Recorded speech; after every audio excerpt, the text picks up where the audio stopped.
You know how sometimes in a conversation someone will say something that changes everything? That happened to me recently. A friend mentioned Itzhak Bentov, a name I'd seen before but never looked into. And when I discovered his ideas, I was stunned. This guy combines physics, philosophy, and mysticism in a mind-blowing way. Think Terence McKenna meets Ken Wilber. I've been sharing some of his ideas and bits on social media, but here's the whole story. You're in for a mind-bending ride. The first thing you have to understand about Bentov is he wasn't your typical academic. Sure, he had degrees and worked in engineering, but he was also a mystic, a seeker who spent years traveling the world looking for answers. And he claimed to find them in ancient wisdom traditions like Buddhism and Kabbalah, which he combined with modern science in a unique way. So let's start with the main idea that blew my mind. There are two kinds of time, objective time and subjective time. And usually they're the same, like when you set an appointment for 2 p.m., and that's when you go to it. But sometimes they split apart. Like when you're meditating, dreaming, having a mystical experience, or feeling super inspired, your inner time seems to slow down or speed up based on how your brain and body are experiencing the present moment. Bentov said that deep down, we all know this. That's why sometimes 1 minute can seem like an hour, and in other situations, 5 hours can pass in what feels like a minute. We've all experienced this. It's like time is made of rubber, stretching and contracting based on how absorbed we are in something. But Bendover claimed that in deeper altered states, this split between inner and outer time gets so extreme that subjective time nearly stops. It disappears from the normal flow. In that state, he said, you touch pure potentiality, the timeless world of infinite possibilities. Your awareness expands until it touches the source of all creation. This isn't some fantasy or drug-induced hallucination. For Bentov, it was a real shift in the nervous system. Like turning a radio to a different station, he saw different states of consciousness as different stations of reality. Usually our brains are tuned to the physical plane where we perceive solid objects and events happening one after another in a linear line. But in meditation or expanded states, we tune into higher planes where time folds back on itself and happens all at once. Think of a movie with 100 frames.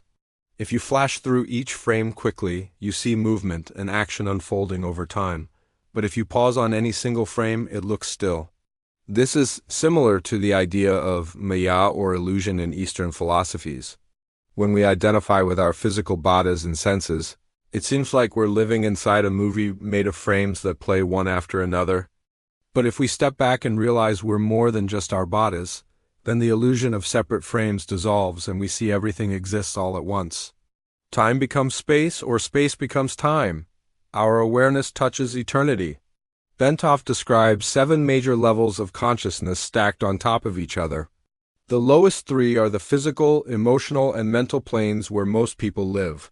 These are the realms of our senses, feelings, and thoughts. But the top 4 are much vaster and less understood.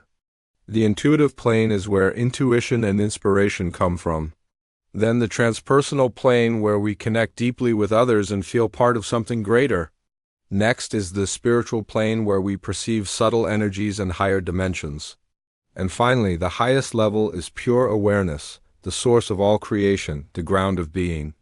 On the top layers, Bentov claimed that time flows very differently. The further you go up, the more time stands still. Most people spend their whole lives on the lower 3 planes, stuck in the everyday dramas of the physical world. They so identified with their bodies and minds that they don't realize there are other planes of existence right underneath the surface.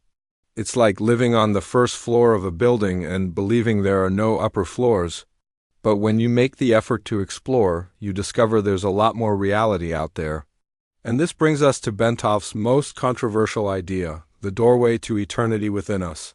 He believed we all have the ability to step through time and enter the timeless realm, but most people never do. Meditation, deep contemplation, prayer, or simply feeling awe in nature can open this doorway momentarily. But Bentov claimed that mystical experiences were the clearest doorway. He wasn't talking about religious conversion experiences, but rather moments when people feel unbounded, connected, and filled with light or energy. In those states, time stops and you directly experience the sub-physical planes of reality. According to Bentov, mystical experiences are so powerful because they crack open the barriers between our everyday perception and the higher planes of existence. In ordinary life, we identify strongly with our bodies and the physical world around us. This gives us the illusion of separate selves and linear time moving forward steadily. But when we have a mystical experience, it's like a software update for the nervous system. It resets our orientation and allows us to perceive reality in a whole new way. We glimpse the truth that we've always been connected to everything and there is no real separation or beginning and end. This might sound confusing, so let me try a simple analogy. Imagine you're playing a video game that takes place in a fantasy medieval world. While you're playing, it feels completely real to you. You believe in kings and quests and dragons. But after you finish the game and go back to everyday life, it seems silly to keep believing in dragons. You can choose to stop playing the game at any time and go back to reality. But for the brief moments that you play, you are fully immersed in the fantasy world. In a similar way, mystical experiences give us glimpses of higher planes of reality. We get a taste of the eternal present and return home changed forever. It's like upgrading your software to access new levels of a game. Each mystical experience adds a layer of complexity and understanding to our view of the world. Over time, these experiences accumulate and transform our consciousness. We begin to see through the illusions of separation and linear time. For Bentov, this wasn't just a spiritual idea, it was an evolutionary one. He believed we are in a process of ascending from limited human perception to expanded awareness. Our nervous systems are gradually evolving to perceive higher planes of reality. Think of it like humanity is collectively dialing up the volume on reality.